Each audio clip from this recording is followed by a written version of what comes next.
G'day folks, it's Cortezerino. Today I'm going to show you how to build my combined villager breeder and iron farm. So if you do a YouTube search for combined iron farms and villager breeders, you will find a few designs, but I looked at them and none of them were really a two-in-one. What they were iron farms with a villager breeder attached.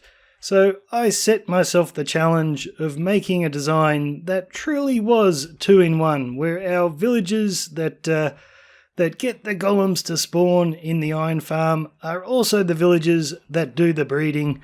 And of course, I didn't want to have to manually feed them or set up a separate automatic carrot or potato farm. So we've got a villager up the top here that will harvest crops and throw them down to these guys so they become willing to breed. And look at that, we've got a golem burning up right there, and we've got our first baby who's all grown up. But I'm sure you're familiar with the regular design for villager breeders, where you'll have a guy all by himself surrounded by 6 doors, and he thinks he's the only guy in the village, which means all the others keep breeding. Well, this sort of works in the same principles. For a iron golem farm to work, you need, I think it's 21 doors and 10 villagers in the farm, and then golems will start spawning. But what I've done here is, rather than 21 doors, I've got 40. And 40 is enough doors to sustain 14 villagers.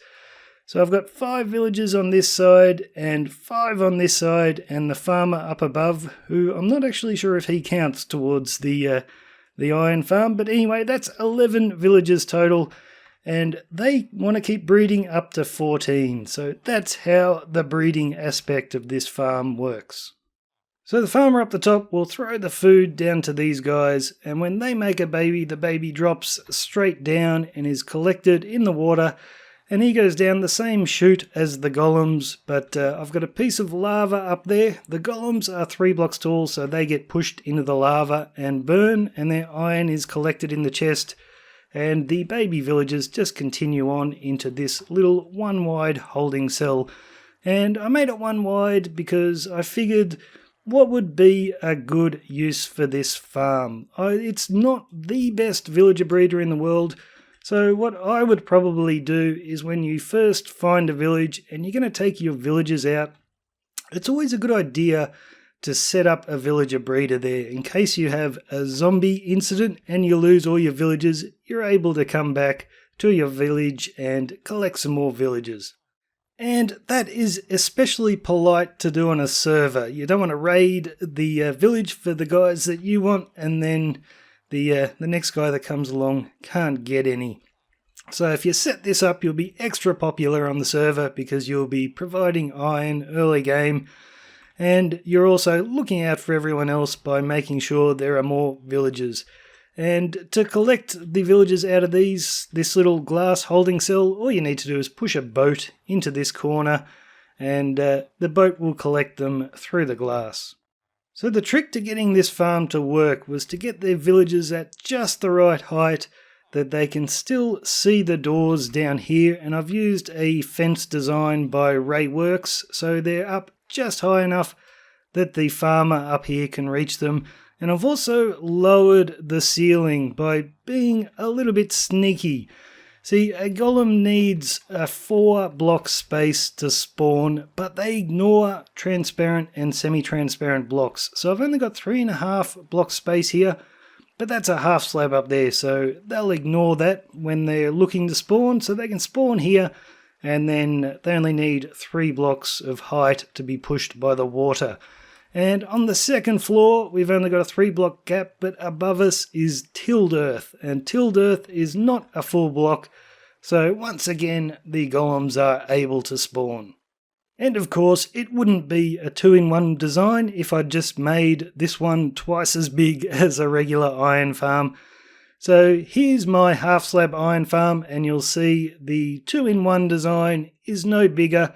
And just like that farm, this one can be built underground. There's our sky access for the doors, so as long as you don't place anything between these doors and the sky, this thing can be built underground. Anyway, that's enough of me talking. Let's do the tutorial.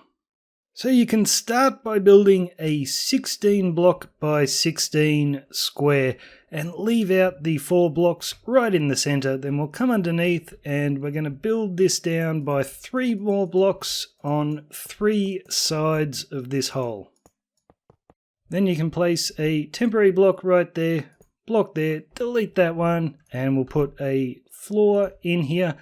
Then we're going to build this wall out by 1 more block, so 3 blocks on each side, and then grab yourself some signs, place one there, and the same on this side, there, and there. Now I'm going to use some glass blocks here just because I like to be able to see into what's happening, so place one there, and grab yourself a bucket of lava and pop him right there. So next we're going to build our water stream that will push the iron golems into the lava and allow the villagers to be collected into a holding cell over here. So I want you to place a glass block right there. This one does have to be glass because we're placing a double chest underneath and we still want to be able to open it.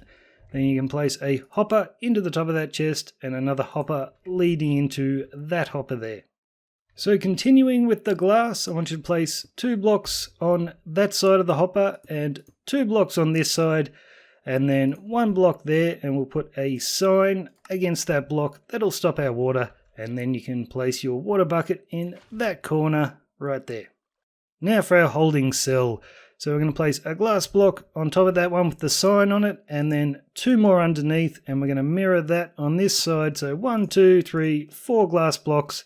Then we'll place 1 against that chest there, and then we'll do a temporary one, glass block there, delete the temporary one, and last of all to finish, we will build up this wall on this side.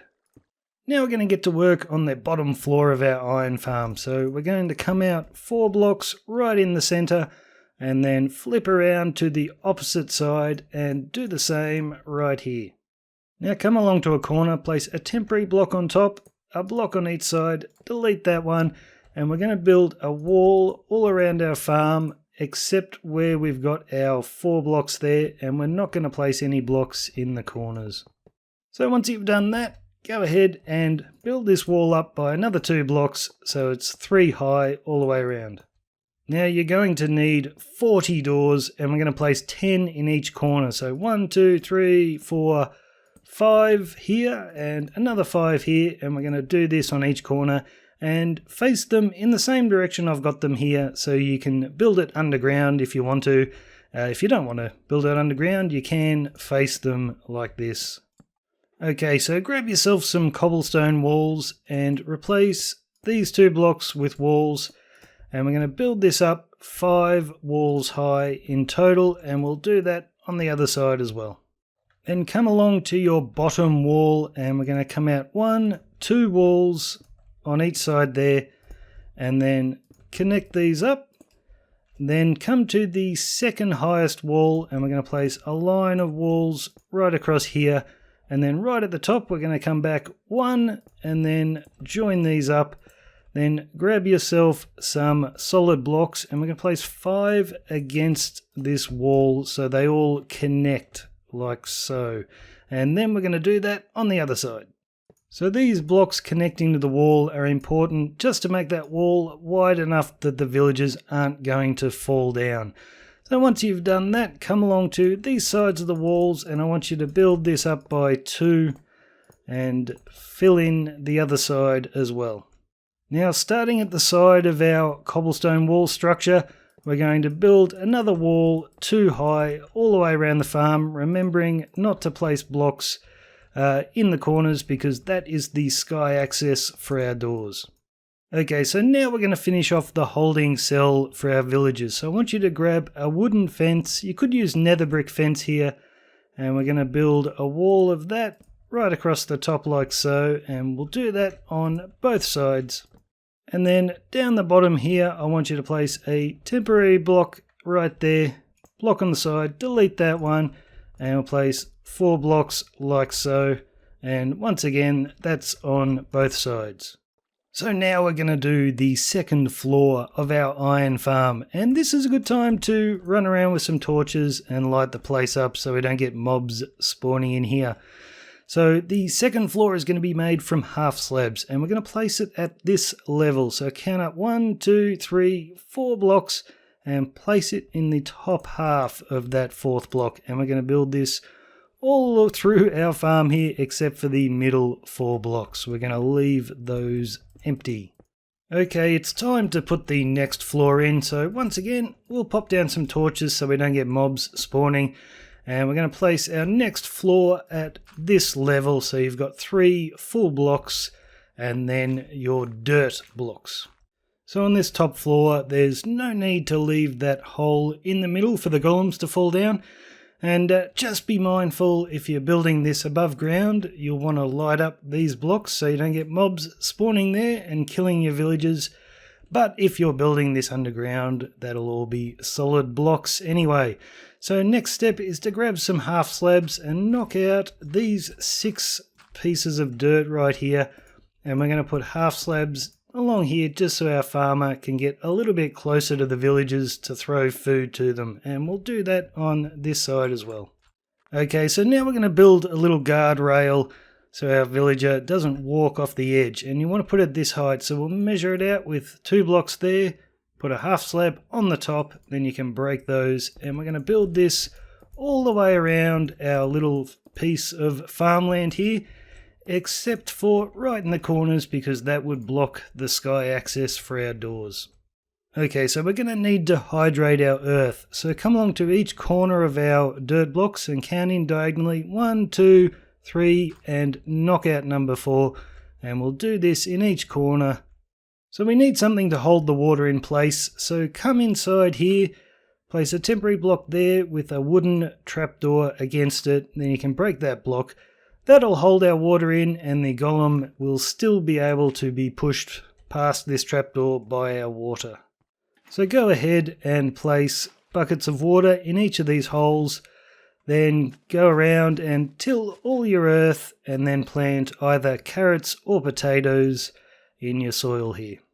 So once you've finished doing that incredibly fun task, you can come along and place solid blocks above each of these sources of water. That'll stop our villager from falling in, but it'll also give us a spot to put a light for our crops.